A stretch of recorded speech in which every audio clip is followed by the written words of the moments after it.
there, lollygaggers. Got another week on tap. Lollygagging Sports. I'm Bo Reed along with Samantha Button and Matthew Irby. So before we get into it, got to check in on my guys here. Samantha, how you doing? I'm good. It's fall. It's my favorite season. My team is headed for the baseball playoffs. Irby got me into Stranger Things, so I'm happy. Got good stuff to do right now. Fall hasn't quite arrived here yet, has it, Irby? At least I haven't noticed. Maybe up there where you're at. No, yeah. Second summer. We had like 2 days of fall. It was glorious. You could actually sit outside without having mosquitoes cover you. It was nice. No, not so much. We're back to the heat. All right. Well, as usual, we're going to talk some baseball. We're going to mix a little NFL. And is there college? There might be. You have to listen to find out. Samantha, you want to kick us off? Sure. All right. Well, week 3, NFL rapid fire questions. We'll go through 10 of these again. And at the end, we will allow these guys one opportunity to explain one of their answers. Everything else is just the first thing that pops into your brain. You guys ready? I'm going to start. I'm going to start taking. Of course not. I'm going to start taking a shot at Jameson before these. I don't know if that'll make it better or worse, but I encourage you to try it. All right, next week 4. I'll at least I'll be relaxed. Maybe. Well, maybe that would help. Maybe that would help. Maybe because right now I'm on edge. Although he did give what he thought was a very bad answer that turned out to be very correct. More on that later. So maybe your first instinct actually is good, even though just something to think about. We do have some proof of that. So, all right, well, let's get started. All right, number 1, who is the worst team in the NFL? Carolina. Yeah. I agree. I agree with that. Carolina. I do too. All right. Do you wish your team had Kirk Cousins? No. Yes. Is this one of those there is a correct answer? Crap. Yes, and you both failed. Irby, I'm fairly certain all of them have a correct answer. It's just a matter of whether we get it or not. That time we did not. We got them all last week, so this will be fun. You did get them all last week. This week you're 1 for 2. Okay. What is this one? This one does not have a correct answer. This one is subjective. What is wrong with the Ravens? Oh, I'm going to call it a fluke start. I think they're going to right this ship. Probably this week against Dallas. Sorry. Okay, so you don't think there's anything really wrong with them? I don't. Irby? Lamar is not his own weapons. He has no weapons.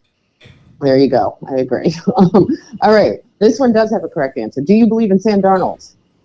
Yes. Yes. That was not the correct answer.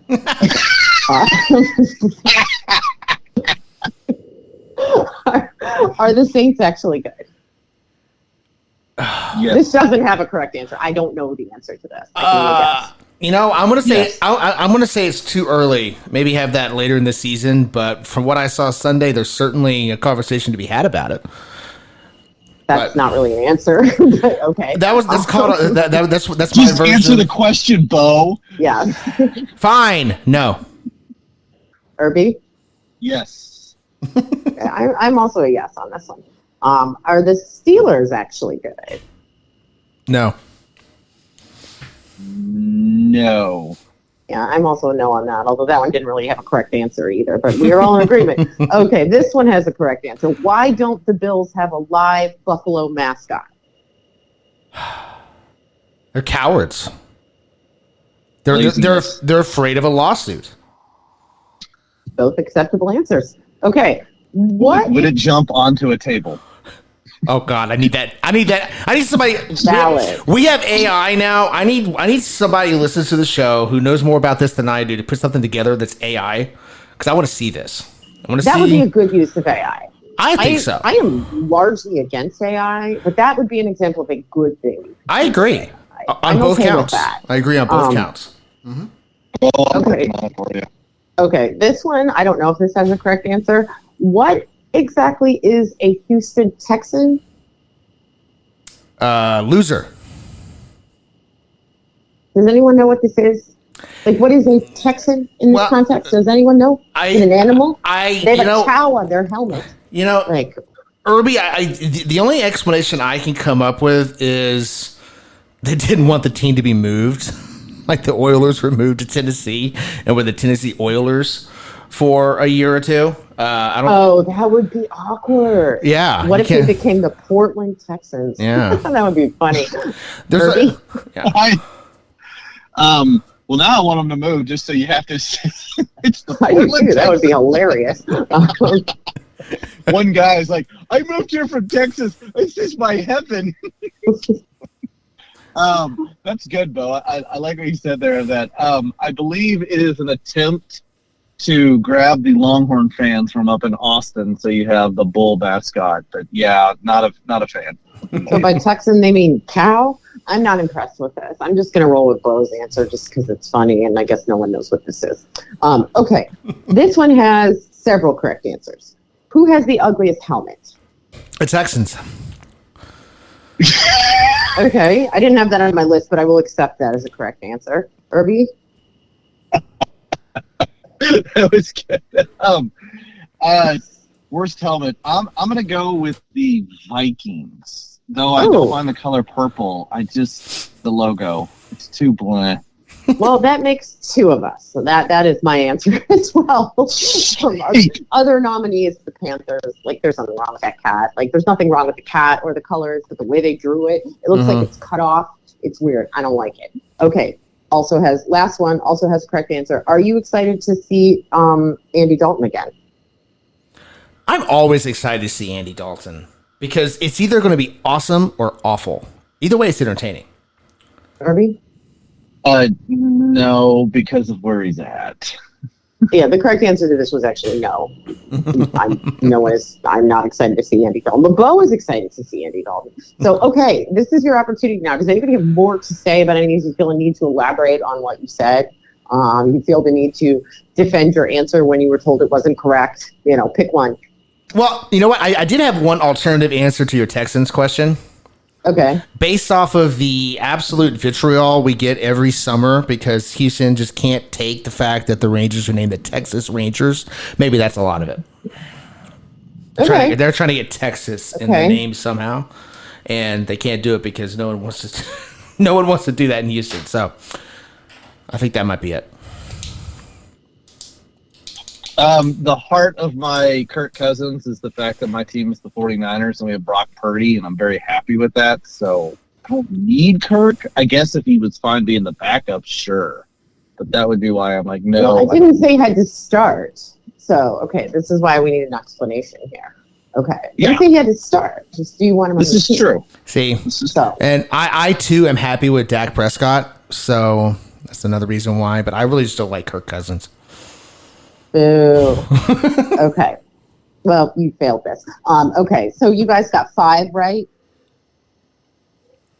And we're not counting 2 of these because they didn't have correct answers. No, 3 of them. So you got 5 of 8.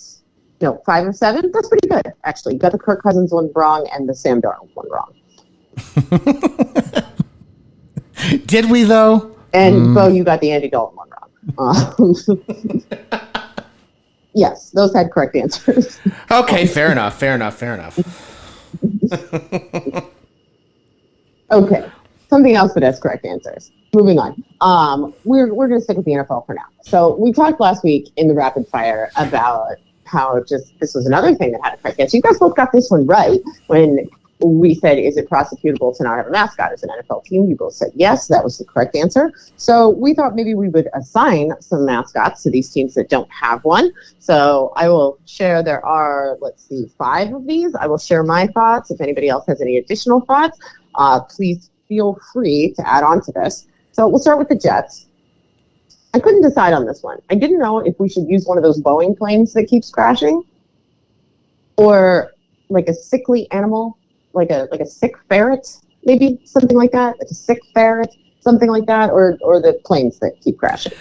I kind of like the idea of the ferret.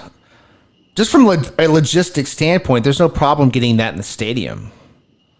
Well, who knows when one of those planes is going to end up in the stadium? I mean, you couldn't plan it, but Just saying. Valid, but I'm just thinking from a logistics standpoint, it'd be easier to have a sick ferret. You could. It might die, but I guess you could just get another one. Yeah, just have them on standby. Okay. That was awful. I did not mean that. That was a joke, people. Not killing ferrets. I love ferrets. They're lovely, I'm sure. I don't want ferrets to be sick. I'm just saying if one is sick, this might be a good place for it. Okay. The Giants, like, shouldn't they just get a midget? Around there? Can we get someone? Obviously, where you have to use either a child or someone of smaller stature, but put them in a costume that's like the kid from Little Giants that made the weird noise while he was running. I've never seen this. I don't know what that is. Oh, I support that. Yes, that kid. I had a different person to be that, but no, that might be better because and it would be a good placeholder because when Jose Altuve retires, he can be the live mascot for the Giants. There you go. Just need some padding. Yeah. Yeah. Jose Altuve. There you go. Okay. Chargers. So I'm thinking, because the Lightning Bolt, a Ben Franklin impersonator, specifically that guy from The Office, who was the Ben Franklin impersonator. Oh yeah. Yeah, I haven't actually watched all the episodes of The Office, so I don't know the reference. But Irby says, "Oh yes," I'm gonna go right along with him. I agree. Okay, football team. We are still calling them football team. I don't believe in Commanders. They're still called football team. We will call them football team forever. That is their rightful name. So, but because they are generically named, I was thinking that their mascot should be Rob Lowe in that NFL hat. Yeah, right? Since that's calling good. themselves football team. I like You it. stick with that? Yeah, I like that. Okay. You I could like do that. much worse than Rob Lowe as your mascot. So 100% on board with this. Well, which one is he? Is he the DirecTV version or the cable version? Like, or does that depend on the year? I don't care as long as he's just sitting there in that stupid NFL logo hat. Okay. Right? All right, last one is the Packers. Listen, we're not doing this cheese thing, okay? Like, just enough of that. It's cold there. Shouldn't I get like a Yeti, like an abominable snowman? I think that could be kind of cool. Yeah, that could work. You just got to be careful because, a Yeti could easily be confused for a linebacker in the NFL. So, just got to be careful with it. Don't let it get on the field. The hairs that AJ Hawk had back in his career, that makes sense too. But yeah, you call it the frozen tundra. So yes, Yeti. Yeah, perfect. All right, Yeti it is.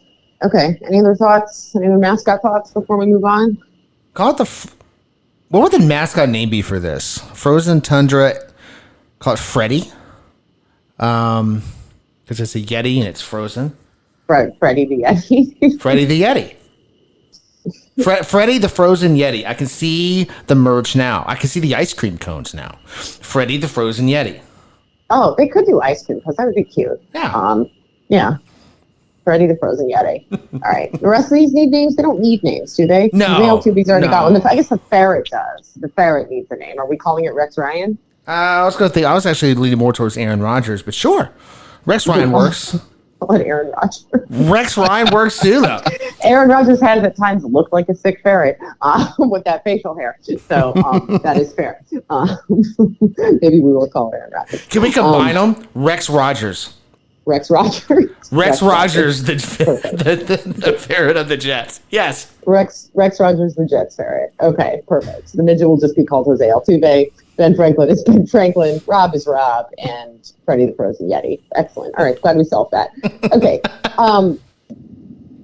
So over to baseball. I Woo. just want to talk about something that's hilarious that's happening in the AL Central because it's funny. It's funny enough that we're getting 3 playoff teams out of this division. There's just no getting around it. There are going to be 3 Central Division playoff teams. So put that in your pipe and smoke it. All of you people from the AL East who are like, our division is so hard. Well, we have 3 playoff teams, so go away. But what's funny about it is there are actually 4 of them still in the hunt. And it's looking like Detroit might pass Minnesota. They were a game and a half back when we started this recording. Maybe even closer by the time we finish this recording. Mm-hmm. Hard to say. If Guardians take care of their business, if the Tigers take care of their business, and will be moving up a full game. They will only be a half game back. That's very doable. So what do we think? Are the Tigers, well, two-part question. First of all, are the Tigers going to pass the Twins? Are they going to pass them and take that spot? Yes. And, okay, that was easy. Or B? Yes, since there's a right answer, the answer is yes. This one didn't actually have a right answer. But I hope that you guys are right. I'm a yes too on this, and we're going to hope that's what happened because it would just be absolutely freaking hilarious. But okay, so part B of this is, I mean, this one does have a right answer. This is easy to answer. Like, well, who would you be more scared to face? I mean, maybe the answer is neither. I don't know, but like, I don't know. Like, would you rather face the Twins or the Tigers in the opening round? Well, based on history, obviously the Twins, right? Because the Twins, yeah, that's what I mean. There's a right answer, right? Outside of what one wild card series win, yeah, which is of the rounds of the playoffs, the easiest one to pluck away. Yeah, I would take the Twins, but we also don't know what to expect out of these Tigers either, because part of the reason why they're in the race now is they're 8-2 in their last 10. They're hot right now. Yeah. So I don't think we really know what to expect out of them either. But if I right now choosing between the two, Twins, no question. Yeah, I agree. RB, thoughts? Oh, I'd much rather face the Twins. You know what you're going to get with that team. We said it time and time again. Here we go, same thing all over again. The Tigers, I'm buying. I've made that obvious in the past too. I'm buying these guys. I'm not saying the Tigers are going to the World Series. Okay, everyone tap the brakes, slam the brakes. Actually, is better. But with Skubal at the top, that offense. Look, that Tigers offense at times disappears, but the potential is there. And in especially a 3-game series with Skubal in one, and that offense ability to put in multiple crooked innings. No, I don't want to face the Tigers in a series, especially compared to what the options we have here. Yeah, no, I'd much rather face Minnesota. Yeah, I think that's the right answer. I mean, for what it's worth, they are about equally, but they both have a losing record against teams above 500. So does Kansas City, by the way, and so does Baltimore. So all of the wild cards have a losing record against teams above 500. So that is certainly worth looking at. Also, so does Houston, though, by the way. The only ones that are actually on the positive side of this are Cleveland and New York, which I guess is not entirely surprising. But, just something to think about. All of the wild cards had a really, really tough record against teams above 500, which means when they get together and face each other in the first round, we don't know what happens. So, but I guess one of these guys is getting Houston. So I suppose we were hoping for the Tigers then because we think they have at least a shot, right? Like, yeah, better than Minnesota anyway. So we're going to hope. All right, so we're all Tigers fans now, I guess, temporarily. Based off the way this is looking, I'm definitely going to be a Tigers fan through the wild card round. Yeah. After that, we'll find out.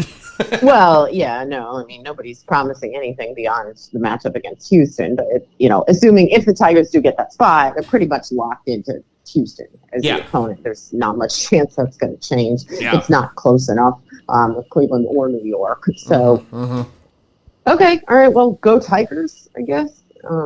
Weird thing to say for me, but I was about to say really Tigers. Weird for you. it's actually... It's still a little weird for me at Irby, too, because this came out of nowhere. Kind of. I mean, we did kind of talk about it in March, but still, like, for you, it's even more weird. Oh, my God. You know what I just realized? We may turn out to be right. We totally fell on the sword, like, midway through the season and came on here and said, we were wrong. We thought it was going to be the Tigers. We were wrong. But we may have been right. That's really funny. Then I take back my apology. I take back both of your apologies, too. We were right all along. We were the only people who knew what was going on in this division. We were the only people that said Cleveland would win. And we also said Detroit. So I unapologize. I formally unapologize. I am not sorry. We were correct. I did not even think about that until now. I feel great. Okay. Anyway, any more thoughts on this? Anybody else want to take a lap on this? Or the Twins blowing this to the Tigers is so on point for the Twins. Yes. I hope no one is surprised by this. Yeah. No, I'm not. I'm not at all. Oh boy, Irby, how about you? That was, yes, so many things going through. Look, yes, the Tigers thing. Yeah, I mean, wild call around, absolutely. This team is built for, or not built, sorry. This team is primed for that position and how they're playing right now. In a longer series, not so much. And I think that goes to, I mean, this goes to Minnesota, and you can kind of put a little bit on Kansas City is we are seeing slightly inflated records because all those teams get so many games against the lowercase Sox. And when you get that many games against them, yes, that record is slightly inflated. Can we, does that mean, oh, yeah, they're not as good as the other divisions? No, absolutely not. You still have to get the games done. You still have to get the wins done. It is a little easier when you're playing those things. But Cleveland, as you mentioned, who has a good record, a much better record against good teams, that's why you're winning the division, and you're not talking wild card. You're taking care of the division. So, yeah, I think there's a slight inflation because you've got those lowercase Sox, but it's whatever. And then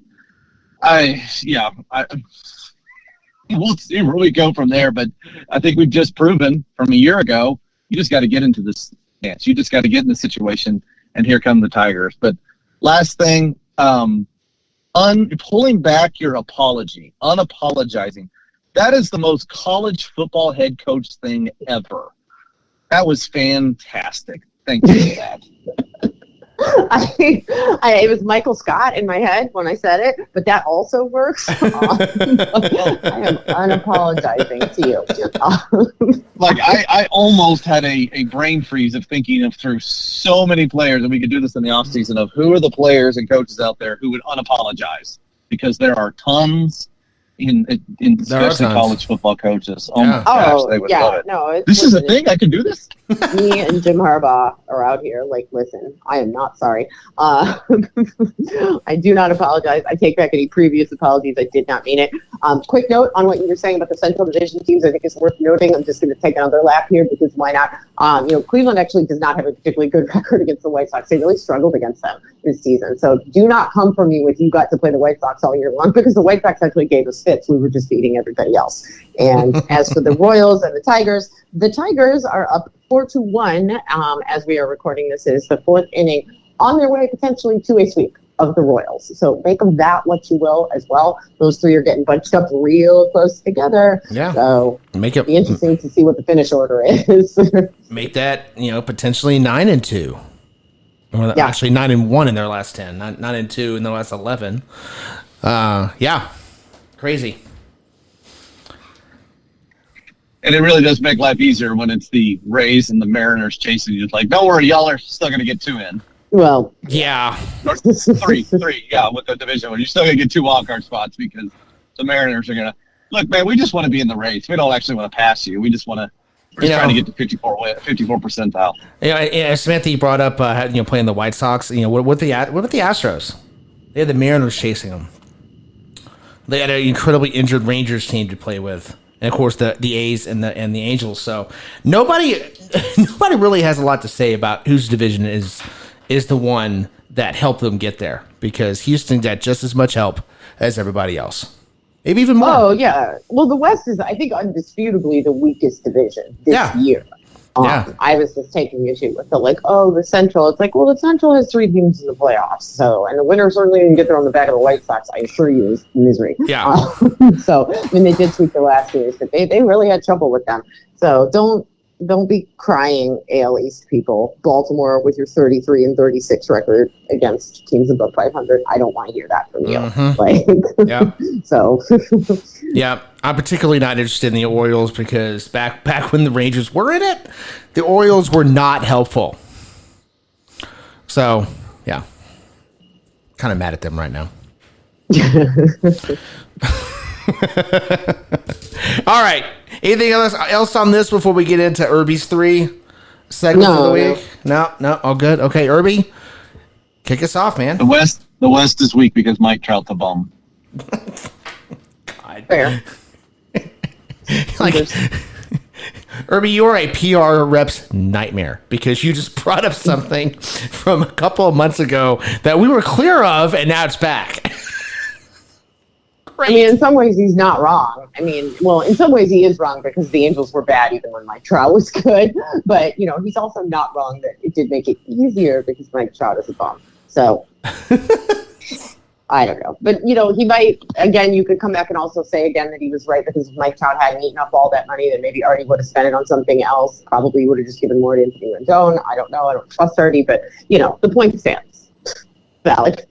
All Mike Trout stuff. Everything is. Or instead of giving him that money and Rendon that money, maybe you could have given it to some guy named Shohei. I don't know. He's kind of good. That guy could not get away from them fast enough. There was not a check that they could write that would have kept that guy there. He could not wait to get away from them. All right. What do you have for us this week, Irby? All right, well, let's stay with the baseball side, and we were talking about the Central here, and so I'm going to expand it out a little bit for some of these teams. And we saw our first clinching Tuesday with the Brewers, who I guess the Brewers now own the NL Central, which is a weird statement to say 3 times in 4 years. But it got me wanting to have that conversation, and of these other teams, and the American League, we're looking at the Yankees, the Orioles, Guardians, and we can bring in the Astros in this conversation. And the Phillies and the Dodgers on the other side of these teams is we're getting to that point where you're a playoff team. You're going to be a playoff team. When do you, and I shouldn't say when, do you first? And if the answer is yes, then when do you start considering sitting some of your starters? And position players is one thing, but starting pitchers is where I kind of want to go with this. Because position players, it's a whole lot easier to have that day off. Starting pitchers. With the rosters expanded a little bit here, are we going to start seeing some of these teams? And we can get into the players if you need to or on there, but really it's, are we going to start seeing some of these teams? And the Yankees would be a really good example of, is it time to give Garrett Cole an extra day? Mm-hmm. Is it time for the Phillies to look at Wheeler and Nola and go, hey, we're going to pitch you on Sunday, this Sunday and then the last Sunday, and that's it, and use another starter in there and just get that extra rest? Because what are you looking for? And baseball, it's different now that we've got this essential bye. Do you go for the 1 seed? Cleveland and New York is a great example of what's happening there because it's kind of come down to those two. Do you go for that 1 seed or do you rest a starter knowing that, no, we just want to make sure we've got that wild card round, skip the wild card round, get that essential bye. That's more important than the 1 seed. This is interesting now because we had all this talk in the last postseason about teams who got the bye and struggling, which I found to be, I frankly thought was a false premise. I thought they were looking at it differently than was actually going on. When it comes to resting, especially starting pitchers, Samantha, I think I'm looking at the analytics of the player. Where's their velocity at? Has their velocity dipped? Does their stuff look tired? If it doesn't, then why skip their start? Why get them out of their routine? Why disrupt what they're doing in any way? If what you're seeing from them day in and day out is the exact same as you're looking for in October, why rest them? Keep them going. Keep them on that path. Obviously, you're going to have to align for your postseason rotation. You're going to have to align for, you want this guy going in game 1, this guy going in game 2. That's not what I'm talking about. What I'm talking about here is just disrupting just to disrupt because you want to give a guy rest when he's shown really no need for said rest. It's kind of more like my jumping off point for this discussion anyway. Yeah, no, I think you're right. I think to me there's 2 layers to this. And the first one is what you just mentioned, where it's like the first thing you're doing, right, is looking at individuals and saying, if you've got some guy who's really beat up, I mean, look at like Alex Cobb going on the DL for the Guardians because of a blister. Mm-hmm. If they were in a different situation, he's pitching through that. Yeah. Like, it's, you take individuals who are tired, who are banged up, whatever, and like those are the people you start taking out, right? So that's like the first half of this is looking at individuals. Beyond that, I think it's the situation you're in as a team. Like, if I'm Cleveland, I don't know that I care about the number 1 seed. I don't know that I care about the number 1 seed if I'm New York, right? Like, I want the 1 or 2 because I want the bye, but I don't know if I care whether I'm the 1 or the 2. I'm not sure that matters. Obviously, sure, yeah, you want to go for the 1, but is it worth maybe not getting a starter the extra rest if you think he needs it. I mean, so maybe it's dumb luck. Maybe it's where you are in your rotation. Yeah. On like those last couple days, right? Do those specific people need rest or do they not? I mean, if you're getting the bye either way, if you're the one or the two, so you're getting some rest there. So you can build that in as well. So I think if I'm Cleveland or New York, though, I'm not super worried about that. For Cleveland and Houston, there's an interesting situation because I think if I'm Cleveland, if I'm 4 games up coming into that series against Houston, I'm resting everybody. I don't care. Houston can have all 3 of them. What do I care? But I want to make sure they don't pass me, right? So as long as I'm 4 games ahead of them, I'm sitting everybody in that last series, unless a guy just wants work. Like I'm not playing anybody there. I don't know that I care enough to potentially wear a starter out to get in front of New York. I don't know if it matters. And if I'm Houston, if I'm close enough to Cleveland, I'm pitching everybody because I want that bye, But if I'm not within 4 games, then I'm resting everybody too. You have nothing to play for. You're just the 3 seed. Why wouldn't you rest people? With the wild cards, I think it gets a little trickier. I mean, Baltimore, maybe that's the team. Like, I make a good argument for resting people there. You're the first wild card in. I doubt that's going to change.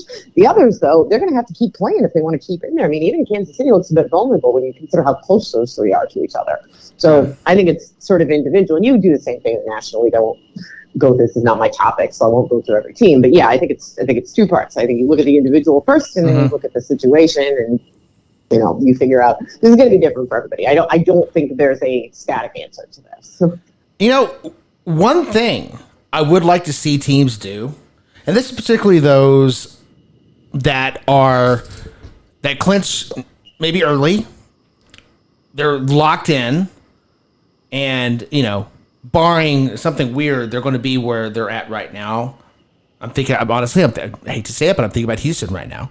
Right. Yeah. What I would like to see, and I don't think if teams have done this and I've missed it, then let me know. But I can't remember seeing this where the last week and a half of the season, you are running your team exactly the way you're going to run them in the postseason.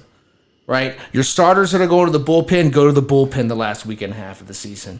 Your starter goes 5-6 innings tops, turns it over. You start getting your team ready for how it's going to go in October. How your hitting philosophy, your lineups, your pinch hitting, everything that you as a manager want to put in place in October. I want to see the last week and a half of your season if you've got nothing to lose. That's interesting. Hang on. I want to see who Houston plays last week of the season. One of them is Cleveland. I want to know who else they play. Because Houston, they're Padres, 4 with the Angels, Mariners, and then Cleveland. Okay, so it's too bad it's not 2 playoff teams in that last week because I'm thinking, that'd be a perfect opportunity to test it out. You'd be playing against teams you might see again in the postseason. I guess you could do it against Cleveland and you could do it against Seattle because it would be funny or something. But I think that is interesting. And to your, as far as I know, Bo, no, I don't recall anyone doing that, which is interesting. I can't think of anybody doing it, but you look back at all the things that were said in the postseason last year. Well, the bye is clearly the problem. They've got to fix it. It's like, no, teams need to fix how they approach the postseason. There you go. And how do you handle the bye? Right. Yes. The Braves are perfect. The Braves and the Orioles are a pretty good example last year. That last week they could have done this, and they may have been better off for it come playoff time. Yeah. Good point. So I've actually got one for you. I want to make a point from what you were saying before, but then we'll come back to it. I've got one for you, Bo, because it is there. The great conversation. Samantha, I love how you broke that out because baseball, it is so different from anything else where it does matter where you fall and where the rotation is. And I wonder with so many of these guys, is it a conversation with the manager of like, hey, do you want it? What do you think? No, man, just let me get 50 pitches in. And then pull me after that. Cool, let's do that. Get your 50 in, get your workout in, go run some laps, shower, and then move on. Is it that? Is it like what really matters? And I think it's 100% agreed that it is the bye, not the 1-2. We flipped that. We talked a lot of AL. We flipped that to the other side, the NL, where you've got the the Phillies are in that driver's seat. The Dodgers, for the first time and seems like a long time, are having to play meaningful games down the line. And then there's those Brewers who are only 2 games behind the Dodgers. And the Dodgers, this is totally different from the beginning of the year because you're just trying to get healthy. My gosh, you're just hoping you think they're getting closer to we just hope we have pitchers available for the postseason. The Brewers, do you press it? And do they continue to press it and get that bye? And I feel like that is probably something that they need to do. This is one of those situations where it is, no, we can't rest. We need to keep pressing. We need to get that bye and put the Dodgers playing in the wild card round, which would be crazy to think of. But then the last one, Bo, on yours, the Padres. The Padres could actually do what you were saying. They've got a series coming up against the Astros, and then they play the lowercase Sox. After that, their last 2, they are at the Dodgers, at the Diamondbacks. So, granted, you're not definitely in, and the postseason is still a fight out there. The wild card is going to be fun to watch these last 2 weeks out there in the National League. But that is one right there where, I mean, 3 of your 4 teams are going to be postseason bound. So that will be fun to watch what they do on your theory. There would be one where it could work. You know what? And the Padres could absolutely do it there if they wanted to. Absolutely. You're up 3. You're up 3 on the Mets. And then you're up 5 on the Braves. So you could, you're jockeying between the Padres and the Diamondbacks on who's going to face the Phillies and who's going to face the Dodgers. So I don't know what that goes into their thinking. But yeah, you could. You could. And there's going to be one team out there that does this. And if I were betting, I would put every dime on that team to win the World Series. Because when it comes to the postseason, you need a lot of luck. We all know that. You need a lot of luck. But if you get those roles defined before it starts and everyone's comfortable, you're a heck of a lot better off than everyone else you're playing. Create your own luck. Okay. We're watching Titanic and a real man creates his own luck. Well done there. I really need... I should have gone The Office. I mean, it was Dwight quoted that in The Office, too. So that was good job. Good job. I need things like that available to me in the soundboard that I could just play. That's what I need. Yeah, the Dwight quoting, Billy. I think he says Billy Zane. He doesn't say the character's name, which is even funnier. Oh, good stuff. All right. Well, yes, but let's add that one too. So, all right. Well, serious, and that was good. So let's switch gears a little bit and have a serious conversation about something that's become a joke, embarrassing, sad for the sport, whatever it is, and that's college football's realignment. It's an ever growing revolving door. I feel like we've had this conversation nonstop. It's something weird. I will chat with my youth kids, teenagers, before I said, guys, there was a time when we didn't have to worry about this stuff. It was just, you knew these conferences, and it was a wonderful thing, and they were weird thing. They were like geographically positioned, which just made stuff easier, and it was a focus on the student athlete. But that doesn't exist anymore. Now we have literally teams from coast to coast. I mean, we got Stanford in the ACC, Texas, Oklahoma in the SEC. It's the Big 12 has added Pac-12 remnants. What do we got? USC, UCLA in the Big 10, and then the Pac-12 is a 2-teamer. It's a Pac-2, and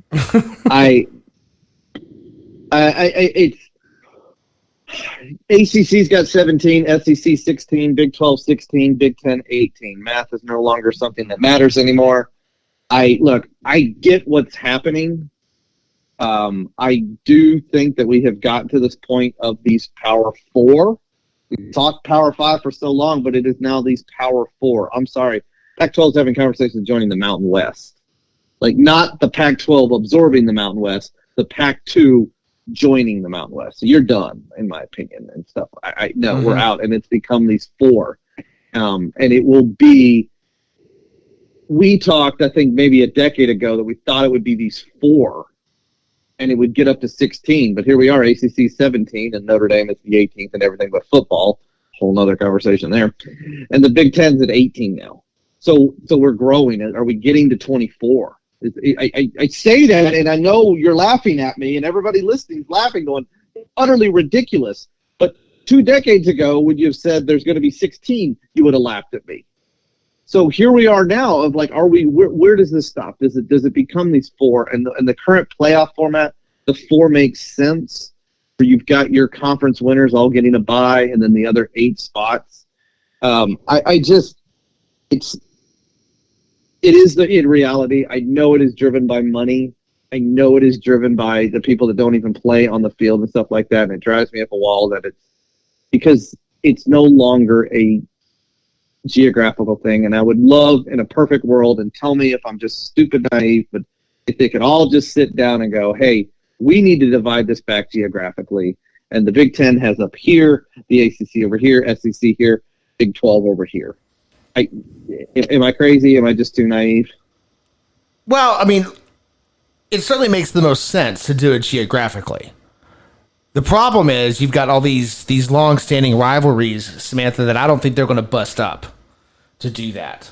Unless they're conveniently all within those same geographic zones, which I guess is possible. But that for me is the biggest roadblock here, is you're not going to break up those rivalry games.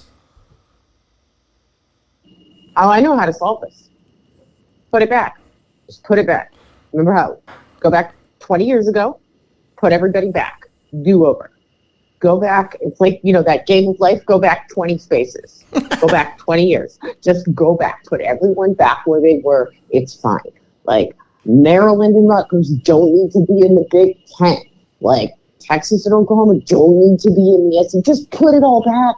Admit you screwed up and put it back. It's fine. Everybody will stay with their original rival. Half of us don't have rivals, so we don't care because we don't have one. You can tell I don't care about college football rivalries because I'm not in one.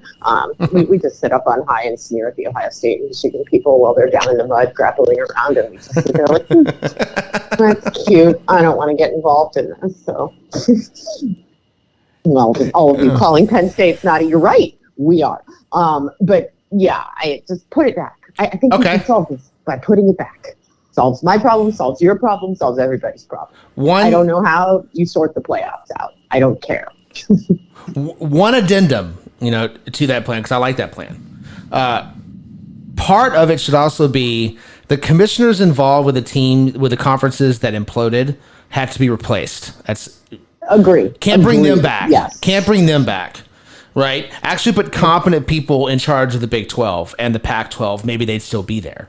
Step one. Second addendum. I agree with you. Also, second addendum, we don't need the Big East. It's fine. Yes. So those teams can just tack on. That is so true. There was a time when this thing existed. It was called the Big East. It had the Catholic 7 in it. I'd actually forgotten about the Big East. Wow. I did too until this exact moment. Don't miss you, don't need you. Yeah, bring back we don't bring back the Big East, but bring back the Southwest Conference. That made sense. Yeah, this is the addendum. Thank you for addendum 1. That's great. Yeah, I never thought you'd have to be like, hey, to be a commissioner of a league, you actually have to have a spine. Crazy talk. Imagine that. A spine. Yeah, I mean that's it is the reason why this happened. I crack up at it where it's like, well, this conference gets what they want, this team lets this team run. It's like, no, it's a commissioner. If you got a spine, it's not an issue. The SEC commissioner's always had a spine. That's why it's never been an issue. That's why everyone wants to go there. So, yes, put it back. Thank you. Put it back. And to slam home that point of the put it back, EA Sports just brought back the college football game. They literally allow you to move teams in conference. You can actually go back to the 90s and have the conferences like they all were. There are videos showing people how to quickly do this step by step of moving this here, move, boom, boom, boom, boom, and build the original conferences. Huh. Like that right there, the fact that a freaking video game allows that should just show, all in all here, that's what we want. Fans, that's what we want. Put it back. Put it back. Wow. I was very much I don't get into the sports games very much when I'm gaming. You know, it's Call of Duty, it's Assassin's Creed. I bought the last game I bought was MLB The Show in 2020 because I wanted to see what the Rangers' new stadium looked like on TV, and it was COVID, so that was my only way. So the reason why I bought that game, I haven't played it since baseball got back to normal. But that's interesting to be able to go back to the way the conferences were 5, 10, 15, 20 years ago. That's awesome. Well done, EA Sports. I might buy your game now. But alas, we'll never have it. So yeah, it's a revolving door. It's become a joke. It's going to continue, and we're all along for the ride of seeing what's next. I'm sure there will probably be, Oxford University will probably join the Big Ten next. They don't have football, but they will probably join it. So, whatever. Sticking with college football, and let's end laughing and having the fun time. All right, so few years ago, we saw the beginning of this at the University of Miami, the turnover chain. Big old gold chain with the zip code on there, and it was used by defenses after having the turnover. Very simple concept. And the NFL, it's a lot more of the choreographed celebration. College football, we don't see as much. It's this whatever, this item, this token, this whatever it is on the sideline that teams are rallying behind, and the players, whoever does recover the fumble or make the interception, is getting to put on or use and stuff. So kind of went through and found some of these and get y'all's reaction as I go through these. And there are more, and feel free, at me on X, Twitter, what am I supposed to say? Whatever. At me or lollygagging. I think if I missed one. I think it's X, formerly known as Twitter. Okay, Prince. Thanks so much. No, it's just Twitter. We're not kowtowing to this guy. Even better. Hey, that's fair enough. I have never called it X seriously, so no, it's Twitter. There you go. All right, so 10 here. Number 10, I got to give it to the OG, Miami with the chain. It's the original. Even though they don't have it anymore, the new coaching staff thought it was a bit of a distraction. Okay, whatever. Pitt, out there in Pitt has a basketball hoop. So the player grabs the football, runs over, slam dunk on the basketball hoop. Tulane, down there in New Orleans. Tulane, they got the Mardi Gras beads. That's right. Multicolored beads that the player gets to put on and celebrate. I like that. Yeah. Well, Oregon hang on. State? How do they do that, There you though? go. Is it because bees are like one strand? Like, do they just have like a bunch of strands that you just toss on, or how No, is it's that just working? one. It's one bead. Or the beads are each like the size of a baseball, and it's just one necklace of beads that they put on, and they're all different colors. Okay, I can see that now. Okay, So, carry on. there's Tulane. Oregon State, and I mean we had the Beaver. We hoped last week that the Beaver would get his own porch, but they have a chainsaw. The turnover chainsaw. It does not have a chain on it, so those of you with OSHA, calm down. Nevada has a trident. Hold on. I was the same when I heard that. I'm like, wait, what? Each player the following week after getting a turnover gets to actually engrave his name on one of the tridents, and they get a new one every 3 years. Oh. That is the stupidest thing I've ever heard. Can I also just say, like, I feel like the trident is overdone here. Don't the Mariners have that on home runs? Like it's a little I needed overdone. the story because it's the Nevada Wolfpack have a trident. I'm like, why does the Wolf? Okay, well, that trident? makes no I don't wanna sense. ask. What is Yeah. that? Yeah. Yeah, no, that's dumb. So That's having dumb. a chainsaw without a chain because the chain is the whole point. So, Yeah. no. Is it what is it without the chain? It's not a saw. Yeah. Like, No, Yeah, I they- approve, yeah, but of, they're gonna I have that at approve road of games, Miami's tacky. because it's the original, and I approve of the Mardi Gras beats. That's clever. The rest of these, no. No. Okay. All right, We're let's see if I can 2 get for better one. 5. Okay. All right, last 5. Georgia has the spiked shoulder pads. Kind of a pirate look, But a they're the Buccaneer. Bulldogs. I Yeah, guess it makes the- them a dog. You're a dog with a shoulder pad. I don't know. This is why Bevo No. attacked Ugg. Yeah. Yeah. Ugg. UAB, Alabama Birmingham, the Dragons.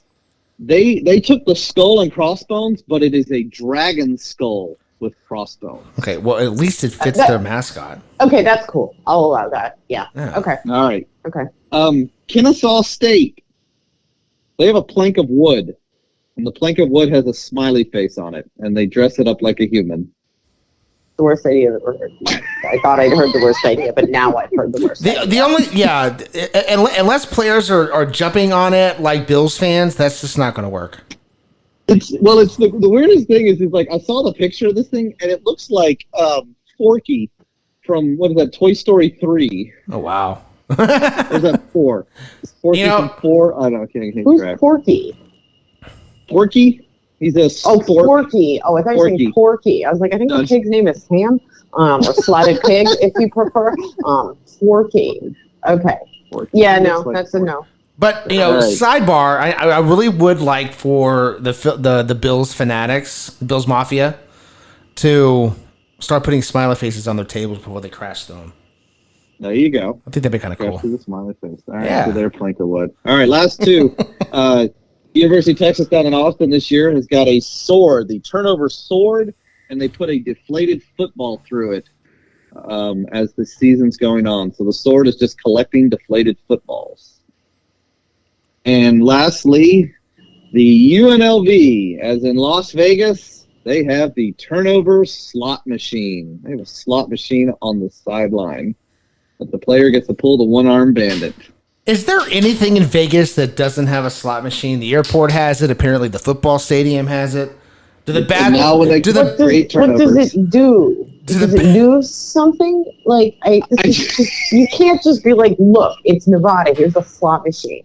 I will allow the sword with the football. Someone's probably going to get stabbed by that, but I will allow it because it's funny. like a lawn dart? Someone's gonna throw it. Yeah. Like a lawn dart. Yeah, like lawn dart. See, lawn darts. That would be a good. Lawn darts are good for everything. Oh, but the I version agree. of this podcast is the lawn darts are good for everything. I don't know. None of these will ever touch the Coastal Carolina turnover. That was the best. I'm sorry. None of these can compete with that. Nothing will ever top the turnover. There you go. There you go. The sword, yes, that does add. Thank you for the injury. A lollygagging special of weird injuries, so we'll definitely see that one day. Well, Such and such is out this week with sword impalement. Wait, what? no, that would be listed as head. Hopefully not. Hopefully it's just Here's an my arm. here, Just a flesh wound. here's my question for the sword though. Like what happens if they have a hell of a year and the footballs go all the way to the top of the sword? They just have a second one on standby and they have two swords. I would hope so. I'm sure Coach Sark is like, I will gladly take this problem. I just want somebody to tell me that they thought this through. That's all. That's all I'm asking. Listen, if that sword doesn't go through somebody's hand in the next 2 years, I will buy you a sword. Because, I'm sorry, do you know how hard it is to impale a football? That is hard. Somebody is going to jam that sword into some part of their body in the next 2 years. If it does not happen, I will buy you a sword. How about that? Maybe they pre-cut the seams or something. And Okay, if they pre-cut it, then this is an F, and it's a terrible idea. I'm just trying to solve one problem, and I created that's a another new one. deflated football right there. They gotta use it at the Then they ruined the whole Patriots. thing, and I don't accept it. Listen, most of these are terrible. But I do like the Mardi Gras beads. The dragon one's okay. I do like the Mardi Gras beads. I'm a fan of Yeah, that. that's cool. And the original turnover chain, obviously, is iconic. But, I mean, can any of you really touch the turnover? I mean, come on. That was brilliant. I don't think so. No. No. So, all right. Well, that's what. And the slot machine. Last thing on that, I just wonder if there's some old school NCAA reps that are just watching and going, "Wait, that thing's not kicking out money for the players because we get a cut of that, right? We're the NCAA. We should get a cut of that." We're gonna have an NIL for the slot machines. This and there you go, an NIL for the slot machines. That would be very Vegas on point. Yeah, it would. Mm-hmm. If I were their rival, I would say they were gambling on the field and report it as an NCAA violation. Does Pete Rose see this and go, "Are you freaking kidding me? Probably, yes. Gambling on the field." Probably yes. Yep.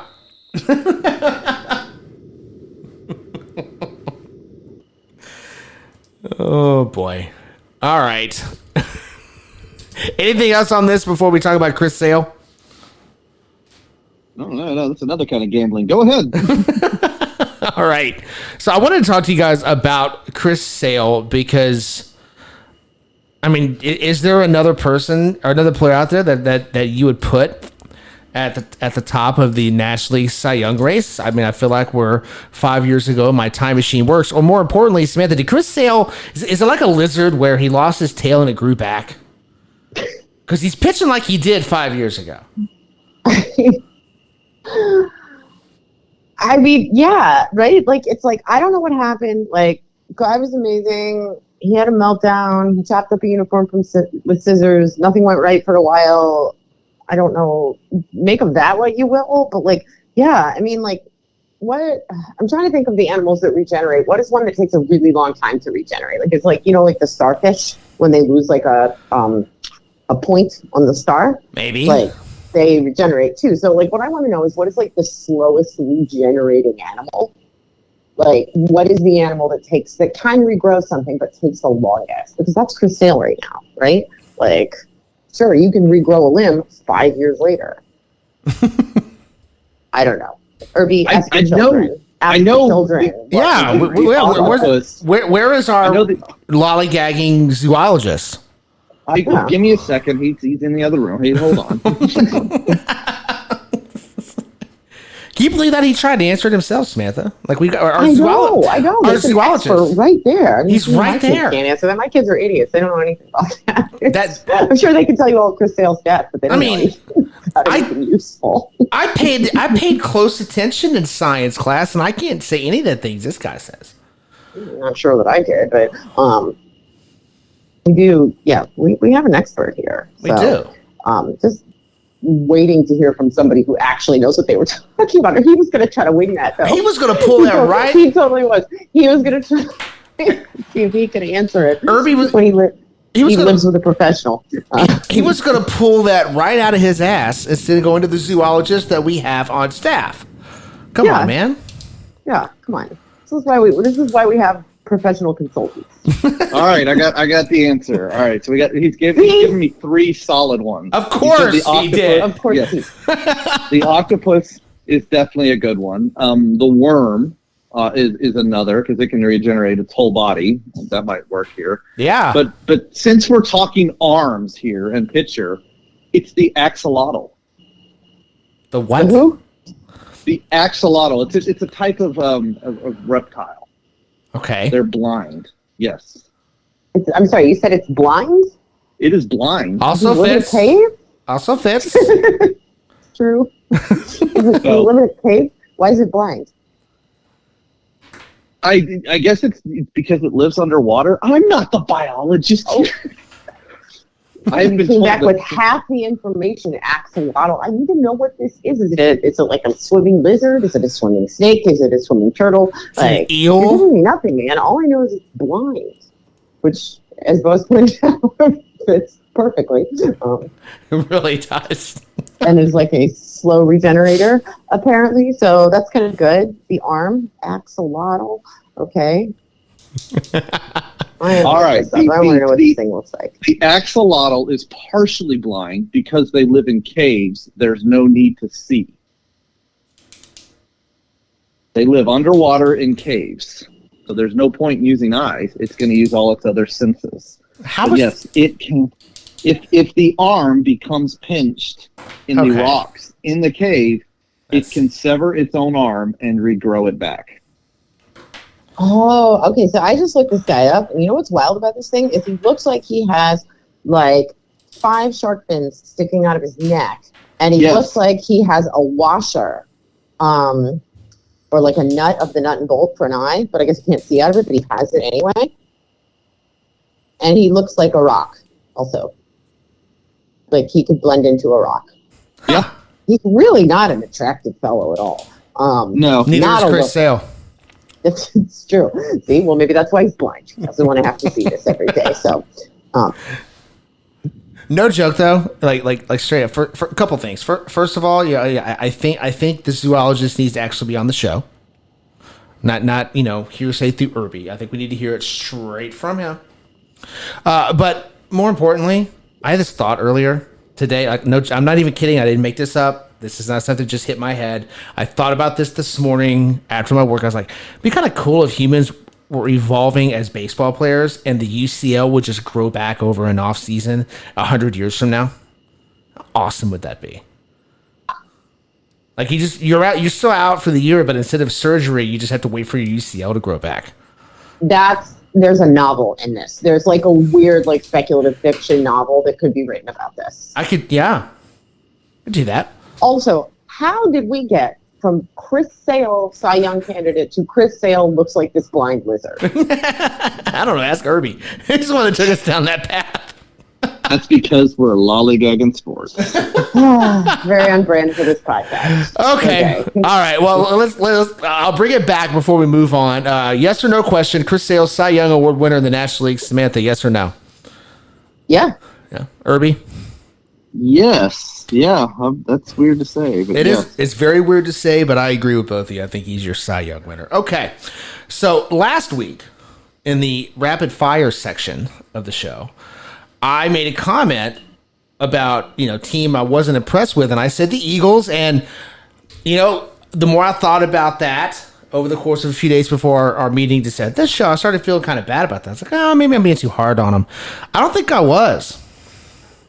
Based off what we saw Monday night, Samantha, how worried should Philly be right now with what they've seen from the Eagles? It wasn't that great of an opener. They lose a close one to the Falcons in week 2. How worried should Eagles fans be? I mean, it's not great, right? Like, I mean, interestingly, and let's point out too that you actually said that after week 1, after they won, which is why we thought you were nuts. Yeah. And then week 2, you came back and said like, oh, I don't know, guys, that was a really dumb answer.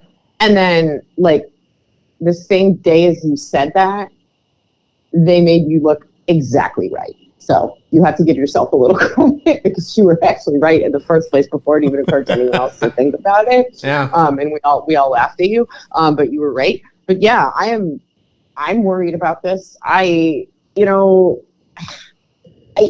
think, I hate saying this because you know how much I love Kirk Cousins, but I don't really think Atlanta's very good.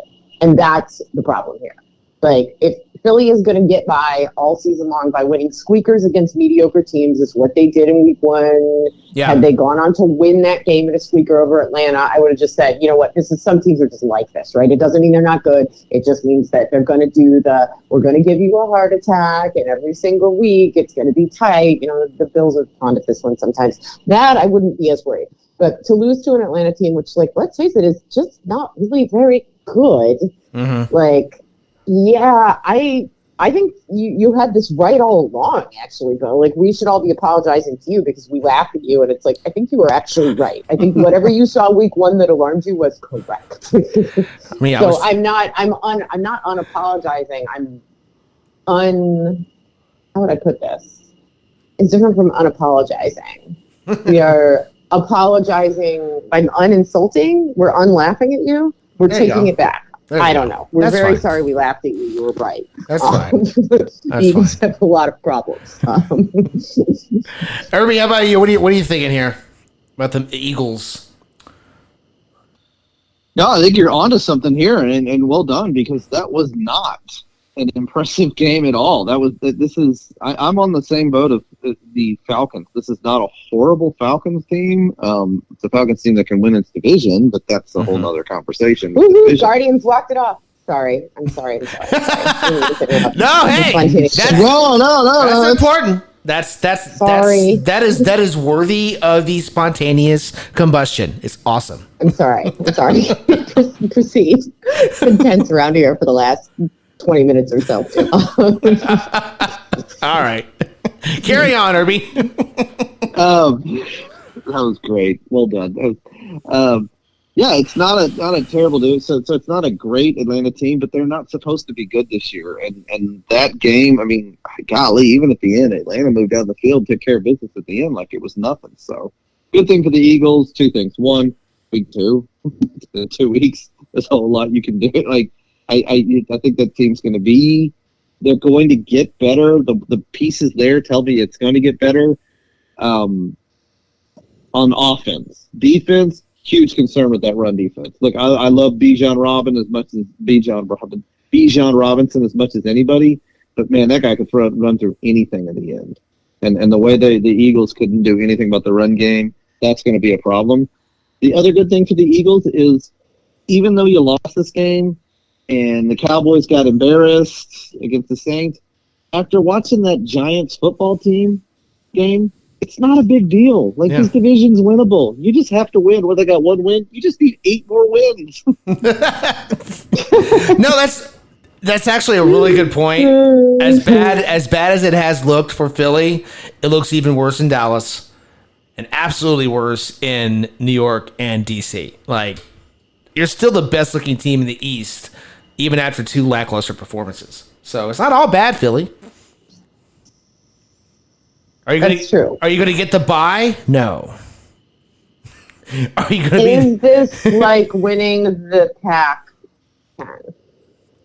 I think it's like winning the NFC North all the years the Packers won it.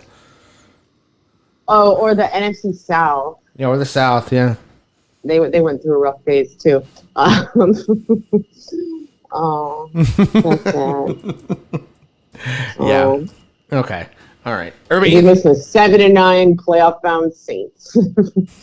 Not really. I did not miss that. Okay.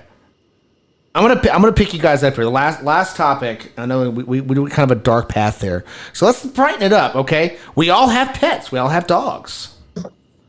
So, what would our dogs be like as bat dogs? And I'm not talking about the superhero Batman. I'm talking about the bat retriever at a baseball game, bat dogs. How would they be? I'll start it off with Gunner here, because Gunner is quite the energetic lab who, on command, will drop whatever is in his mouth unless he's expecting you to throw it. So as long as we're not throwing bats, it's fine. Where he's going to get into a little bit of trouble is sometimes he likes to go for objects before they land. So, especially if it's a particularly high bat flip, it could conk him in the head. That's really the only problem I could see here. But he'll shake it off, grab it, bring it back to you, and after a couple of drop it commands, we'll actually drop it for you. So that's how I'm thinking Gunner would be. What about you guys? How would your dogs be, Samantha? Well, Simone, who is an Australian Shepherd, would actually be pretty good at this. She's definitely like a bulldog, so you could probably train her to fetch just about anything, and she does actually like fetch correctly. Bring it back, will actually let go of it and allow you, she can follow instructions. So that, she would do well at it. Bobby Bonilla, that's our miniature dachshund, would be terrible at this. I mean, she basically just she wants to chew on the ball. That's pretty much it. She wants it if you have it, but only because you have it, so she wants it. But she doesn't really even chase it very enthusiastically. There's just no chance you could get her to fetch something and bring it back consistently. She doesn't care. She doesn't believe in command. She doesn't even know her own name half the time. So, there's no chance. And our, Nadine and Sadie, who are sadly no longer with us, but could potentially participate in this. See Nadine going and getting the bat, and then I don't know. She would get it and then just lay down. I could see Nadine making it halfway. I'm okay, I'll go get that. Now I'm done. Nadine would just quit. Sadie, I feel like she would go get it, and then she would bite you when you tried to take it away. She doesn't want it. She doesn't want you to have it. I feel like this would go so badly. We have one here who I would trust with this. The rest, absolutely not. Even in their current ghost dog form for Nadine and Sadie, I'm pretty sure it would still go just as badly. All right, Irby, how about you? Well, Fox, not Fox, but for the Harry Potter fans, Fawkes. Fox, I guess I should say. He So Fox is almost 100-pound Great Dane or Lab / Great Dane Gigantor, and he would be a good sprint. Like, I think he would understand the concept of I've got to run after something. Would run totally past the bat, and probably a pretty good chance would see the runner if it was an extra base hit, and maybe even take out the runner on his way to second base. Just thinking, oh, we're running right now, so full blown speed. Do that. Probably then roll around in the grass for a little bit, and then 60 to 90 seconds later, grab the bat and bring it back to you. So the job would get done. It would be very inefficient. Absolutely hilarious, but absolutely inefficient. Great dog, wonderful dog, but efficiency is not anything in his wheelhouse or his vocabulary. Listen, he's just like back when we used to allow unlimited non-visits. That's all. Like, it's just a slower game, you know? He's getting the job done. It's just, the pacing is really more like, you know, mid-aughts than, you know, post-pitch clock rule changes. So, well, and that's a good, you know, home field advantage. Since, you know, maybe it's a hit, you know, we need the bullpen to warm up a little bit longer. We need everything. But send him wide. They'll kill us and buy us another minute and a half to get the guy warm. I love that. I love that. If you could strategically deploy different bat dogs for this, that would be brilliant. I probably should also mention that we also have a turtle who would never fetch anything, but he will trim the grass on his way out there. He loves eating lawn. It's one of his favorite things to do. So if you just want a really teeny little path mode between the plate and the bat, he would do that for you. But, you know, he ain't doing anything. So untradeable, completely untradeable. Can we put the turtle in the Braves front office so they don't have concerts in their outfield grass when it's raining in the middle of a pennant chase? I mean, I don't know what he would do about that. I mean, I'm sure he would be very, very angry because there wouldn't be any lawn left. Yeah. You know, because they stomped all over it. I mean, he does claw when he's upset. There you go. Which is a lot of the time. So it wouldn't surprise me if he was upset. I believe it doesn't take much. It's not his fault. He has a bad personality. It's just, it's not his fault. He has a bad personality. He's just like that. He has a bad personality. He's not the best pet. And unfortunately, we found out he's going to live for like 35 years. So that's awesome. Oh, man. Yeah, good. Maybe he can go stay in the Braves front office for a while. You know, we could all use a break. Not his fault. He has a bad person. That's going to stick with me, Samantha, for a while. I feel like I could use that in so many different ways. I'm sure that's applicable to sports in some way. That somebody out there needs that. Chris Sale, perhaps. Chris Sale. Next time when he cuts up his World Series jersey. Yeah. Why not? All right, Irby. Anything else you want to add here?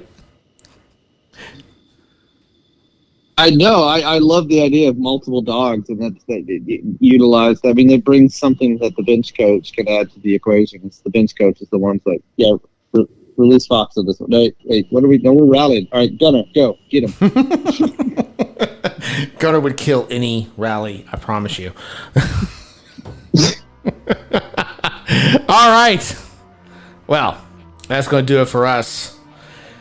Wherever you're listening to Lollygagging Sports, give us a like, subscribe to the show, help us out with that algorithm. I'm trying to grow our lollygagging audience. But for now, we're done. We're out of here. Until next week, watch some baseball. It is pennant time.